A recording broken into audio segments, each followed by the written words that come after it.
जन्म जन्मांतरेषु समस्त पापः क्षयार्थं मम आध्यात्मिक आदिदैविक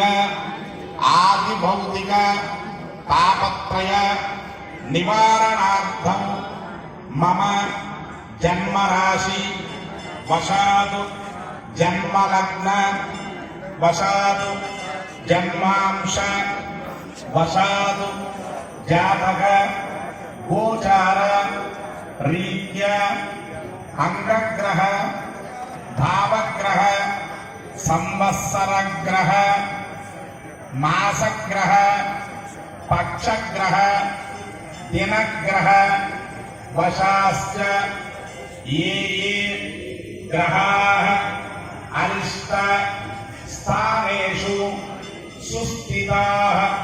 तेषां ग्रहाणाम् अत्यंत आनुकूल्यत फल सिद्ध्यर्थं मम शरीरे वर्तमान